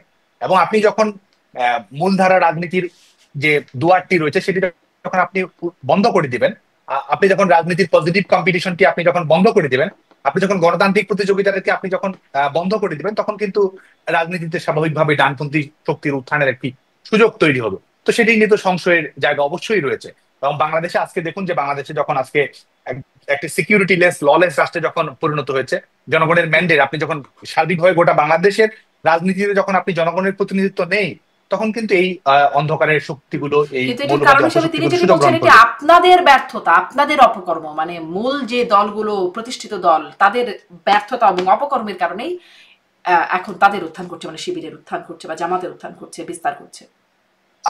আমি সেটি মনে করি না। আমি প্রথমত যদি মনে করি, আপনি যদি বাংলাদেশে কম্পিটিটিভ ডেমোক্রেসি চালু করেন, আপনি যদি বাংলাদেশে পজিটিভ ডেমোক্রেসি চালু করেন, এবং বাংলাদেশের মানুষকে যদি আপনি বাছাই করে নেওয়ার স্বাধীনতা দেন, বাছাই করে নেওয়ার স্বাধীনতার অর্থ এটি নয় যে আপনাকে আমি 5 জন ঠিক করে দিলাম, এই বৈধ 5 জনের মধ্য দিয়ে আপনাকে নির্বাচিত করে নিতে হবে। আপনি যদি উন্মুক্ত করে দিয়ে থাকেন, আপনারাই শিখালেন, যদি এটা হয়ে থাকে, এটা শিখালেন তো আপনারাই, তাই না? 24-এ কি করলেন নির্বাচনে, জাতীয় নির্বাচনের কথা যদি বলি, আওয়ামী লীগ আপনার মূল দল না। 24-এর দেখুন, 24-এর নির্বাচন তো উন্মুক্ত ছিল। 24-এর নির্বাচন কি বিএনপির নির্বাচনে অংশগ্রহণ করতে আইনগত কোনো বাধা ছিল, রাজনৈতিক কোনো বাধা ছিল, সাংগঠনিক কোনো বাধা ছিল? কোনো বাধা তো ছিল না। অথচ এবার 25-এ সেটি বাধা রয়েছে। অর্থাৎ বিষয়টি কিন্তু এক না। আপনি কি আওয়ামী লীগকে উন্মুক্ত রেখেছেন? আপনি কি আওয়ামী লীগকে রাজনীতি করার সুযোগটি করে দিচ্ছেন? আপনি তো দিচ্ছেন না। আপনি নিবন্ধন বাতিল করেছেন। বিএনপির নিবন্ধন কি বাতিল হয়েছে? বিএনপি তো 2018 সালে আইনগতভাবে বাধা দেওয়া হচ্ছে। আর তখন আসলে 18-তে নির্বাচন করে তারা দেখেছে যে ভোট করে আসলে লাভ হয় না, আইনগত কোনো বাধা নেই, ভোটে আসো, কিন্তু ভোটে আসলে জিততে পারবে না তোমরা, এরকম একটা বিষয় তো স্থাপিত হয়ে গিয়েছিল। 18-র ভোটে তো তারা প্রমাণ পেয়েছে যে তাদের আসলে ভোট করে লাভ হবে না। দেখুন, 2018 সালের নির্বাচনে আপনি দুপুরবেলা বিএনপির তৎকালীন মহাসচিবের স্টেটমেন্ট যদি দেখেন, তিনি সন্তোষ প্রকাশ করেছেন নির্বাচনের ফলাফল নিয়ে। অবশ্যই নির্বাচনী প্রক্রিয়া নিয়ে আমি মনে করি যে আমাদের অবশ্যই একটা রিভিজিট রিচিং করার জায়গা রয়েছে, যাতে করে জনগণের রায়ের সত্যিকারের প্রতিনিধিত্ব হয়। কিন্তু আমরা মনে করি যে আজকে বাংলাদেশের সেই যে জায়গাটিতে আমাদের ত্রুটিপূর্ণ গণতন্ত্র যতটুকু এগিয়েছে, আজকে বাংলাদেশকে কোল লঞ্চে বদলে দিয়ে আমাদের গণতান্ত্রিক পথটিকে সম্পূর্ণ রুদ্ধ করে দেওয়া হয়েছে। আপনাদের হাতে যখন দায়িত্ব থাকলো বা আপনাদের প্রভাবটা যখন ছিল, তখন খোল নলচে অন্যদিকে বদলাতে থাকলেন। এখন আপনারা প্রত্যাশা কিভাবে করছেন যে খোল নলচে বদলে যাবে এবং যথার্থ হবে? মানে এই প্রত্যাশাটা আপনারা ঠিক যথার্থ আপনাদের জায়গা থেকে কিভাবে করতে পারেন? হ্যাঁ, অবশ্যই আমরা করি, কারণ আমরা বিশ্বাস করি সেটা হচ্ছে যে গণতন্ত্রের প্রতি দায়বদ্ধতা সবারই রয়েছে। এটা রাজনৈতিক সংগঠন হিসেবে আমাদের রয়েছে, সামাজিক সংগঠন, নাগরিক হিসেবে আমাদের রয়েছে। বাংলাদেশে রাজনীতি করি আমরা, আমাদের দায়িত্ব, আমরা আমাদের দল সরকারে ছিল, এই কারণে আমাদের দায়িত্ব এটি তো নয়, বরং সরকারি দল বা রাষ্ট্র ক্ষমতায় যে কেউ থাকতে পারে, জনগণ যাকে নির্বাচিত করবে সেই রাষ্ট্র ক্ষমতায় থাকবে, এটি স্বাভাবিক প্রক্রিয়া এবং এটি প্রতিষ্ঠিত করতে হবে। তো আজকে যারা ক্ষমতায় আছে তারাও জনগণের প্রতিনিধিত্ব করেন না, এবং ভবিষ্যতে আপনি আপনার পরিকল্পিত নিয়ন্ত্রিত যে নির্বাচন করার চেষ্টা করছেন, সেখানে জনগণকে আপনি কাটিয়ে দেওয়ার চেষ্টা করছেন। অতএব বাংলাদেশের সমস্যা যদি থেকে থাকে এবং সেই সমস্যার সমাধান যদি আপনি করতে চান, অবশ্যই আপনাকে অন্তর্ভুক্তিমূলক এবং নিরপেক্ষ সরকারের অধীনে সবার জন্য সমান সুযোগের জায়গা রেখে আপনার নির্বাচনের পরিবেশটি উন্মুক্ত করে দিতে হবে। আর আজকে গোটা বাংলাদেশে আপনি একটা দম বন্ধ করা পরিবেশ, এবং আপনি এখানে একটু কথা বলতে চাইবো। কিন্তু তার মানে এই যে আপনারা নিজেদের কাছে, যখন আপনারা বা আপনার মূল দল ক্ষমতায় ছিল, আপনারা তখন নিজেদের কাছে আশা করতে পারেন নাই বা নিজেদের কাছে নিজেরা দায়িত্বশীল হবেন বলে ভাবেন নাই, কিন্তু বর্তমান সরকারের কাছে আশা করছেন বা দায়িত্বশীলতা আশা করছেন যে তারা আসলে খোল নলচেটা বদলে দেবে। দেখুন, আপনি যদি ছাত্র সংসদ নির্বাচনের প্রসঙ্গ ধরেই যদি বলি, সেটা হচ্ছে যে আপনি দেখুন, মিলিটারি ডিক্টেটর, সামরিক স্বৈরশাসক এরশাদ, কিংবা সামরিক স্বৈরশাসক জিয়াউর রহমান, তাদের সময় তো বিশ্ববিদ্যালয়ের ছাত্র সংসদ নির্বাচন অনুষ্ঠিত হয়েছে। তাদের ছাত্র সংসদ নির্বাচন অনুষ্ঠিত ছিল বলেই সরকারটি গণতান্ত্রিক হয়ে গেল, সরকারটি বৈধ হয়ে গেল, সেটি তো নয়। আর আপনি যেটি বলছেন যে আমাদের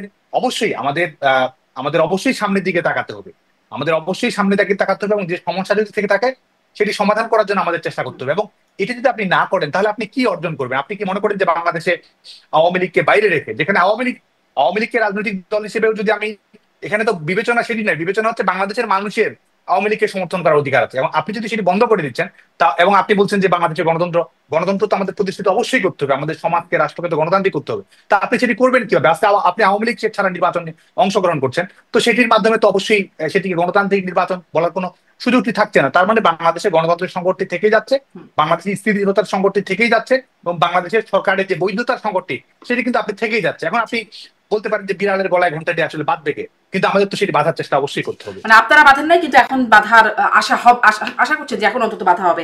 আপনার কাছে একটু এটিও আপনারা বলছেন অন্তর্ভুক্তিমূলক নির্বাচনের জন্য নিরপেক্ষ সরকারের কথা বলছেন, এই কথাটি তো মানে বলতে বলতে বলতে বলতে এবং আমাদের কাছে মনে তো একই কথা বারবার শুনছি বিএনপি বা বিরোধী দলগুলোর পক্ষ থেকে দিয়ে আসতো, তখন তো আপনারা আসলে বিষয়টা কানে তুলতেন না। এখন আপনারা বলছেন, বিষয়টা আসলে কেমন লাগছে যে আপনাদের নেতাকর্মীরা বলছেন যে কেয়ামত পর্যন্ত তত্ত্বাবধায়ক সরকার কখনো ফিরবে না, এরকম প্রসঙ্গটি বলছেন। এখন আমরা দেখছি সাবেক প্রধানমন্ত্রী শেখ হাসিনা তিনিও বলছেন তত্ত্বাবধায়ক সরকার, নির্দলীয় তত্ত্বাবধায়ক সরকার অধীনে নির্বাচনের।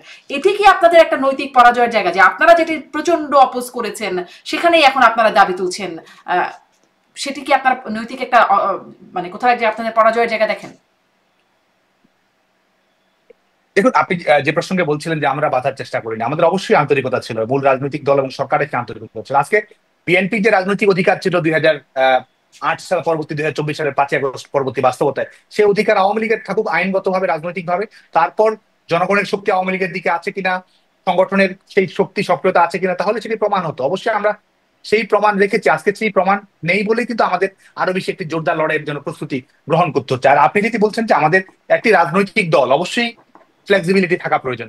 এখানে জনগণের প্রত্যাশার প্রতি সম্মান, জনগণের প্রত্যাশাকে সেটির প্রতি মানুষের প্রত্যাশাটা কি? মানুষের প্রত্যাশা হচ্ছে মানুষ একটি স্বচ্ছ নির্বাচন দেখতে চায়, মানুষ একটা অন্তর্ভুক্তিমূলক নির্বাচন দেখতে চায়, বাংলাদেশের রাজনৈতিক সংগঠনগুলোর মধ্যে ইতিবাচক একটি প্রতিযোগিতা বাংলাদেশের জনগণ দেখতে চায়।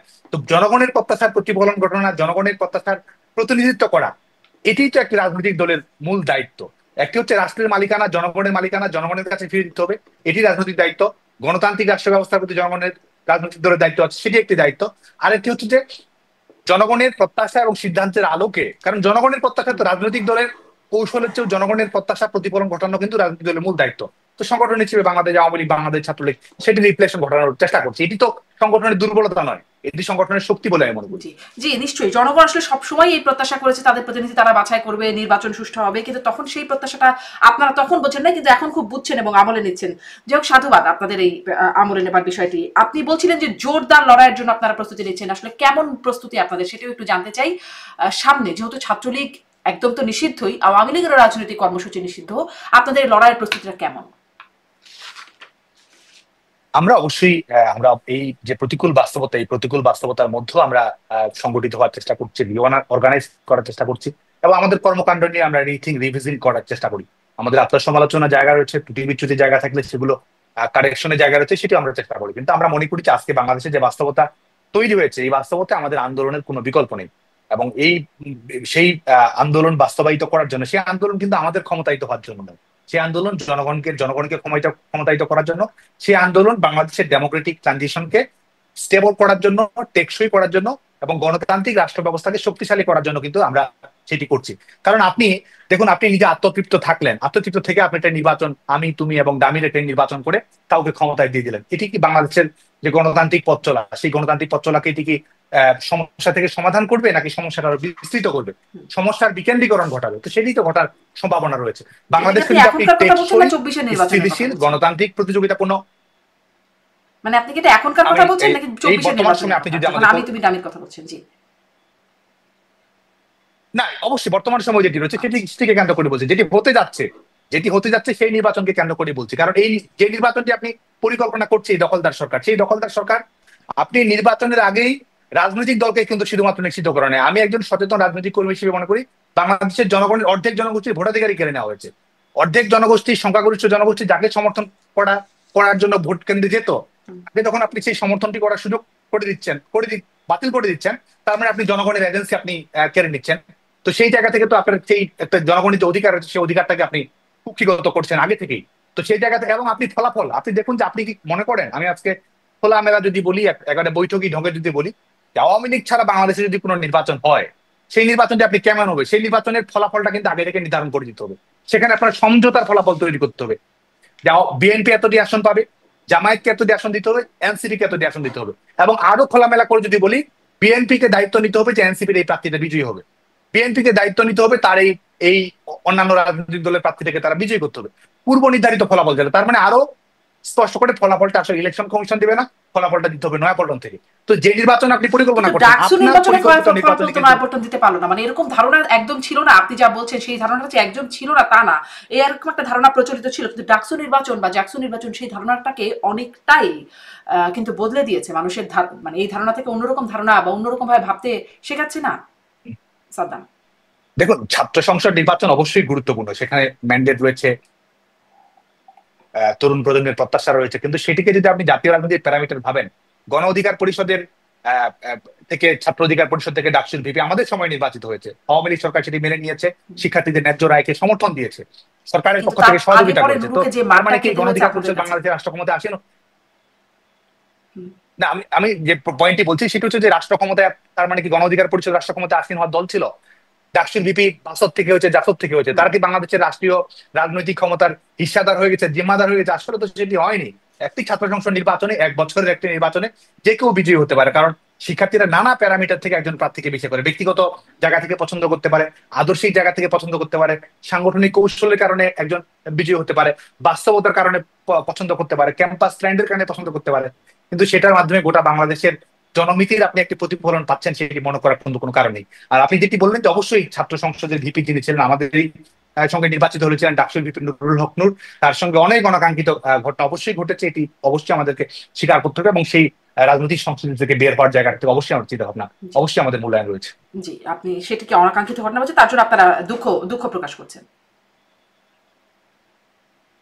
অবশ্যই অবশ্যই সেটি কোনোভাবেই আমরা, যিনি ছাত্র সংসদের মাধ্যমে নির্বাচিত হয়েছেন, কোনোভাবেই অনাকাঙ্ক্ষিত ঘটনার শিকার হবেন এটা প্রত্যাশা করি না, এবং সেই জায়গায় যদি আমাদের দুর্বলতা ঘাটতি থাকে অবশ্যই আমরা ভবিষ্যতে। মানে আমরা তো সবসময় দেখতাম, আপনাদের সময় তখন গণমাধ্যমে দেখতাম ছাত্রলীগ বেড়েছে, ছাত্রলীগের কাছে মানে প্রায় কথাটা এরকম ছিল, যেখানেই পায় নুরুকে সেখানেই মারে ছাত্রলীগে, মানে এরকম একটা কথা প্রচলিত হয়ে গিয়েছিল। যদি বলছেন কেন? না, আমি যেটি বলছি যে সেটি হচ্ছে যে দেখুন, এটি একটি হচ্ছে যে এই মারধরের ঘটনা, এই অপসংস্কৃতির ঘটনা, এটি বাংলাদেশের ছাত্রলীগের বৈশিষ্ট্য সেটি নয়, এটি বাংলাদেশের ছাত্র রাজনীতির স্বাভাবিক কৃত্যায়। আজকে দেখুন যে আপনি ভোট কেন্দ্রের কথা বলছেন, উৎসব মুখর 78%, ছাত্রলীগের একজন হয়তো ভুলক্রমে ভোটার তালিকায় এসেছিল, সে ভোট দিতে গেছে, তা কিন্তু ভোট কেন্দ্র থেকে সরাসরি থানা থেকে কারাগারে পাঠিয়ে দেওয়া হচ্ছে। তো এটিও তো একটি ঘটনা। শিক্ষা, আমাদের ছেলেমেয়েরা পরীক্ষা দিতে গেছে, পরীক্ষা থেকে সরাসরি তাকে কারাগারে পাঠিয়ে দিয়েছে, এই ধরনের ঘটনা তো অহরহ ঘটেছে। তো বাংলাদেশ ছাত্রলীগ তো এই ঘটনার শিকার হয়েছে। তো এটি আমাদের সার্বিক ছাত্র রাজনীতির একটি অবক্ষয়ের জায়গা।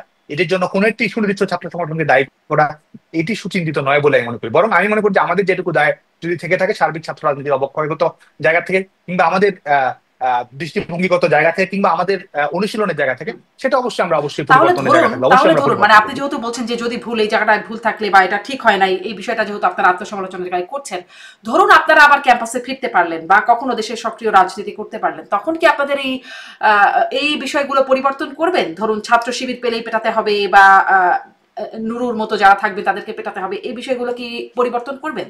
আমি একটা হাইপোথেটিক্যাল সিচুয়েশন বলছি। আচ্ছা, আমি আপনাকে বলি, সাদিক কায়েম বা এস এম ফরহাদ, তারা ক্যাম্পাসে ছিল, ছাত্র শিবিরের রাজনীতি করেছে, পরিচয় প্রকাশিত হয়েছে, তারা কি কখনো এ ধরনের দমন পীড়নের শিকার হয়েছে? আপনি যখন মানে ছাত্রলীগের, দুঃখিত না, এর বাইরেও আর অনেকেই রয়েছে। আপনি তাহলে দেখুন যে ছাত্র শিবিরের যে কমিটিগুলো এখন তো প্রকাশিত হয়েছে, আপনি দেখুন যে কয়েকজন নির্যাতনের শিকার হয়েছে, আপনি দেখুন যে কয়েকজন নিগ্রহের শিকার হয়েছে, আপনি দেখুন যে তার ক্যাম্পাস জীবনে কোনো ধরনের ঘটনা দুর্ঘটনার শিকার হয়েছে কিনা, খুব কম ক্ষেত্রেই পাবেন। কিছু খারাপ উদাহরণ রয়েছে, এখন প্রকাশ্যে আসছে না, অনেক কিছু না, সবকিছুই প্রকাশ্য ছিল না এমন নয়, তাদের অনেক কিছু তো প্রকাশ্য ছিল, সবাই হয়তো প্রকাশিত ছিল না। তাদের সাংগঠনিক কৌশলের যে তারা বলে গুপ্ত রাজনীতিকে বৈধতা দেওয়ার জন্য তারা যেটি বলতে থাকে, কিন্তু তার মানে এই নয় তো সবগুলোই পরোক্ষ ছিল, সবগুলো অপ্রত্যক্ষ ছিল, এমন তো নয়। ছাত্র শিবিরের কেন্দ্রীয় কমিটি, তাদের কাউন্সিল, এসব তো অনেক ক্ষেত্রে অনেক তথ্য তো গণমাধ্যমে উন্মুক্ত ছিল, এবং সেটা আপনি নিজেও সেটি সার্চ করলে আপনি দেখতে পারেন। তো সেই জায়গাটা কিন্তু সেটি করেনি। আর আমরা বাংলাদেশ ছাত্রলীগ আমাদের সক্রিয়তা অবশ্যই থাকবে। আজকে তো আমরা এই দখলদার সরকারের বেআইনি নিষেধাজ্ঞার আমরা কোনো পরোয়া করি না, সিম্পলি আমরা কোনো পরোয়া করি না। আমরা আত্মশক্তিতে বিশ্বাস করি, সাধারণ শিক্ষার্থীদের, কারণ এই সংগঠনটি বাংলাদেশ ছাত্রলীগ, এই সংগঠনের মালিকানা তো সাধারণ শিক্ষার্থীদের। এই সংগঠনটি তো এই ছাত্রলীগের, এই সাধারণ শিক্ষার্থীরাই তো বাংলাদেশ ছাত্রলীগের বিজয়ী করেছে। এই সাধারণ শিক্ষার্থীরাই তো বাংলাদেশ ছাত্রলীগের হাতে বাংলাদেশের পতাকা তুলে দিয়েছে। মানচিত্র প্রতিষ্ঠিত করা, স্বাধীনতা সার্বভৌমত্ব রক্ষা করা, প্রতিষ্ঠিত করা সাধারণ শিক্ষার্থীরা তো বাংলাদেশ ছাত্রলীগের জন্য নিষেধ করেছে, এবং সাধারণ শিক্ষার্থীরাই বাংলাদেশ ছাত্রলীগকে ক্যাম্পাসে সক্রিয় করবে। আপনারা বলছেন যে এই নিষেধাজ্ঞাকে আপনারা পরোয়া করেন না, কিন্তু পরোয়া তো করতে হচ্ছে, এবং সাধারণ শিক্ষার্থীরাই গণতান্ত্রিক আন্দোলনের নেতৃত্ব দেবে। পরোয়া করেন না বলছেন, কিন্তু পরোয়া তো করতে হচ্ছে, কারণ আপনারা আসলে প্রার্থিতাও করতে পারছেন না বা ভোট করতে পারছেন না, আপনারা মিছিল মিটিং কিছুই করতে পারছেন না। তাহলে আপনারা পরোয়া না করে কি করছেন সেটি আমি আসলে একটু জানতে চাচ্ছিলাম, যে আপনারা ওই যে লড়াই করবেন, শক্ত লড়াই, সেই বিষয়গুলো কি করবেন, আপনাদের সামনে কি কি পরিকল্পনা? দেখুন, পরোয়া করছেন না, আমাদের নেতাকর্মীরা তো লড়াই করছে। বাংলাদেশে এটি সম্ভবত গিনেস বুকস এর রেকর্ডসও যদি আপনি দেখেন, যে 12 মাসে 5-6 লাখের মতো কারাবন্দী, এটি আপনি যদি আমাদের বিভিন্ন অধিকার ভিত্তিক রাইটস অর্গানাইজেশনগুলো রিপোর্ট দেখেন, সেখানে এতজনকে কারাবন্দী করা হয়েছে। আমাদের গোটা বাংলাদেশে 5 লক্ষ শিক্ষার্থী স্বাভাবিক শিক্ষা কার্যক্রমের বাইরে রয়েছে। আমাদের শুধুমাত্র সার্টিফিকেট বাতিল করা, যেগুলো আমাদের পাবলিক বিশ্ববিদ্যালয়, মেডিকেল কলেজ, বেসরকারি বিশ্ববিদ্যালয়, এগুলো থেকে সার্টিফিকেট বাতিল করা এবং বহিষ্কারের সংখ্যাটা যদি আপনি দেখেন, এটিও 10,000-এর অধিক ছাড়িয়েছে। তো এই অবস্থার মধ্যে বাংলাদেশ ছাত্রলীগ শক্তিশালী, সক্রিয়, সাংগঠনিক অবস্থান দৃঢ় বলেই তো এই ঘটনাগুলো ঘটছে। তো এর মধ্যেও আমরা মনে করি যে আমাদের নেতাকর্মীরা তো লড়াই করছে, হাসতে হাসতে তারা কারাগারে যাচ্ছে। এই আদালতকে, নিয়ন্ত্রিত আদালতের মধ্যে, এই মবের মধ্যেও তো আমাদের ছাত্রলীগ নেতাকর্মীরা জয় বাংলা স্লোগান দিচ্ছে।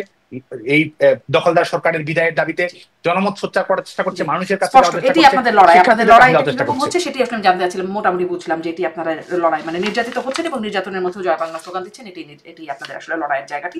আমি শেষ প্রশ্নটি করতে চাই, যে এটি অবশ্য একদম বৃহত্তর রাজনৈতিক জায়গা থেকে প্রশ্ন করতে চাই। ফেব্রুয়ারিতে নির্বাচন, সরকার বলছে কেউ বাধাগ্রস্ত করতে পারবে না, নির্বাচন হবে এই ফেব্রুয়ারিতে। আমি এবং বর্তমান যে বাস্তবতা, আওয়ামী লীগের রাজনৈতিক কর্মকাণ্ড নিষিদ্ধ, ছাত্রলীগ তো নিষিদ্ধ বটেই, পুরোপুরি নিষিদ্ধ। সামনে নির্বাচন তারা করতে পারবে না, বর্তমান বাস্তবতায় এটি হচ্ছে অবস্থা। সেখানে আপনারা আসলে কি চান, বা কি হলে আপনাদের রাজনীতির জন্য সুবিধা? নির্বাচনটি ফেব্রুয়ারিতে হলে সুবিধা, না হলে সুবিধা, বা আপনারা চান যে ফেব্রুয়ারিতে নির্বাচনটা হোক বা না হোক, আপনারা কি চান?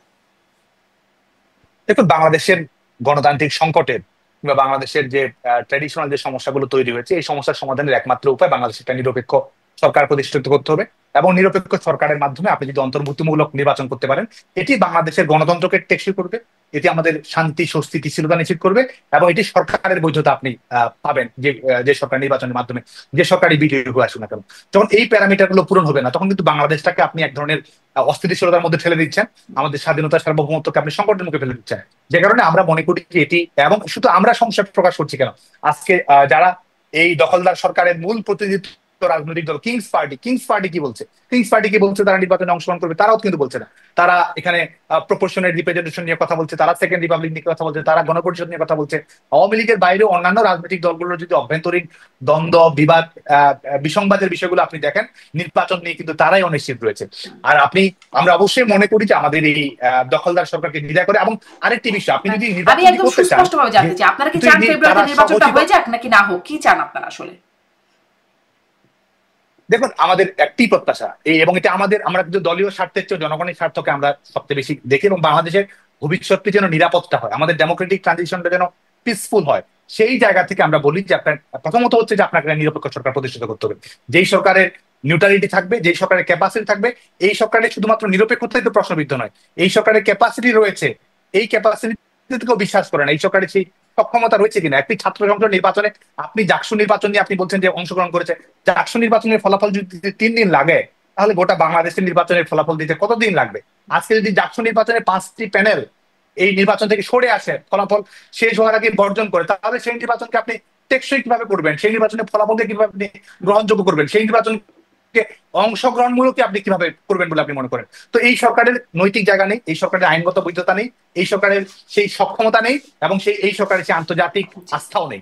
সে কারণে আমাদের সবার সংকটই আসলে একটি জায়গায় এসে পৌঁছাতে, সেক্ষেত্রে এই সরকারকে বিদায় নিতে হবে।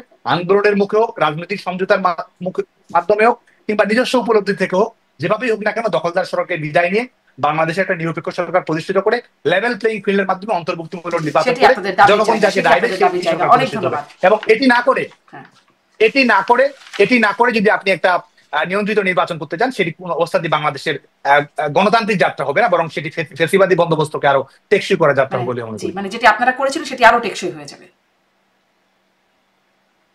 দেখুন, আমি যেটি বলছি যে কোনো অবস্থাতে আওয়ামী লীগের ছাড়া নির্বাচন জনগণকেই তার ভোটাধিকারের বাইরে রাখার একটা নির্বাচন। সে জায়গা থেকে আসলে আপনি অন্ধ হলে আপনার প্রলয় বন্ধ থাকবে না। আপনি যদি মনে করেন যে আপনি গণতন্ত্র প্রতিষ্ঠা করছেন, আসলে সেটি না, আপনি বরং আসলে আমরা বলবো যে আপনি এই ফ্যাসিবাদী বন্দোবস্তের লাল ফিতার মরুন্মোচন করছেন বলে আমরা মনে করি। অনেক ধন্যবাদ সাদ্দাম, অনেক ধন্যবাদ যুক্ত হবার জন্য। অনেকটা সময় কথা বললাম আপনার সাথে। ধন্যবাদ দর্শক এতক্ষণ সাথে থাকবার জন্য। আজকের মতো বিদায় নিচ্ছি, ভালো থাকবেন সবাই।